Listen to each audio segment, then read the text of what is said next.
ओम सूर्य देवाय नमः। आज हम रविवार की व्रत कथा सुनेंगे। एक बुढ़िया थी, उसका नित्य नियम था प्रत्येक रविवार को सवेरे स्नान आदि कर घर को गोबर से लीपती, फिर भोजन तैयार करती, भगवान को भोग लगाती और फिर स्वयं भोजन करती। ऐसा व्रत करने से उसका घर अनेक प्रकार के धन्य धान्य से पूर्ण था।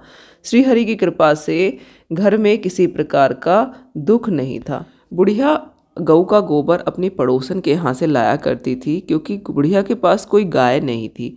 एक दिन उसकी जो पड़ोसन है विचार करने लगी और मनी मन जलने लगी कि यह वृद्धा हमेशा मेरे यहाँ से गोबर लेकर जाती है, आज मैं अपनी गाय को अंदर बांधूंगी।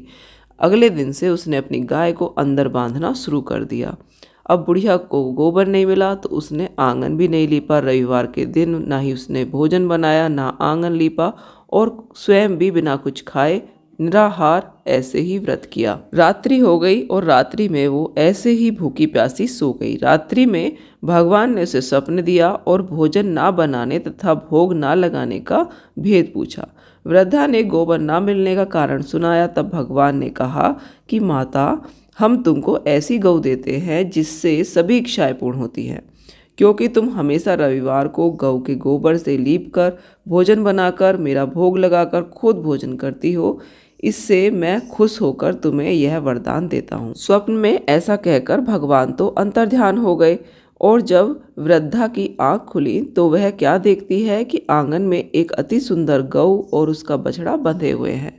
वह तो गौ और बछड़े को देखकर अति प्रसन्न हुई और उसको घर के बाहर बांध दिया, वहीं खाने का चारा डाल दिया। जब उसकी पड़ोसन ने बुढ़िया के घर के बाहर अति सुंदर गौ और बछड़े को देखा तो द्वेष के कारण उसका हृदय जल उठा और उसने देखा कि पड़ोसन ने देखा कि गौ तो सोने का गोबर कर रही है, तो उसने बड़ी चालाकी से उस गोबर को उठाया और अपनी गौ के गोबर को वहाँ पर रख दिया। वह ऐसे ही रोज करती रही, सोने का गोबर ले जाती और अपनी गाय का गोबर वहाँ पर रख देती। सीधी सादी बुढ़िया माई को तो कुछ पता ही नहीं था।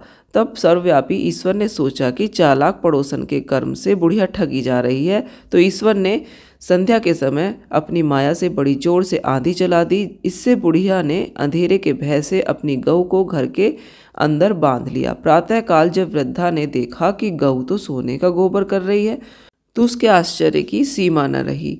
वह प्रतिदिन गऊ को घर के भीतर बांधने लगी। उधर पड़ोसन ने देखा कि वृद्धा गऊ को भीतर बांधने लगी है और उसका सोने का गोबर उठाने का दाव अब नहीं चलता, तो वह ईर्ष्या और डाह से जल उठी।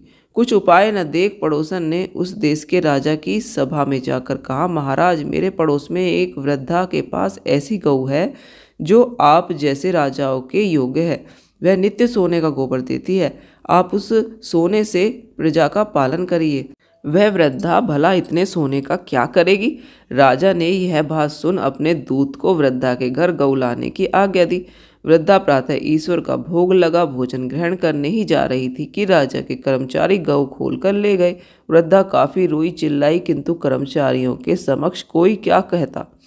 उस दिन वृद्धा गऊ के वियोग में भोजन न खा सकी और रात भर रो रोकर ईश्वर से गऊ को पुनः पाने के लिए प्रार्थना करती रही। उधर राजा गऊ को देखकर बहुत प्रसन्न हुआ, लेकिन सुबह जैसे ही उठा सारा महल गोबर से भरा दिखाई देने लगा।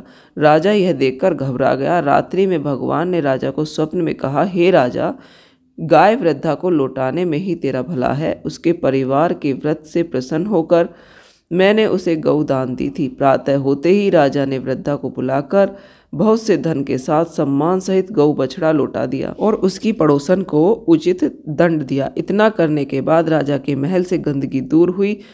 उसी दिन से राजा ने प्रजा में आदेश दिया कि सभी रविवार का व्रत करें। व्रत करने से नगर के लोग सुखी जीवन व्यतीत करने लगे।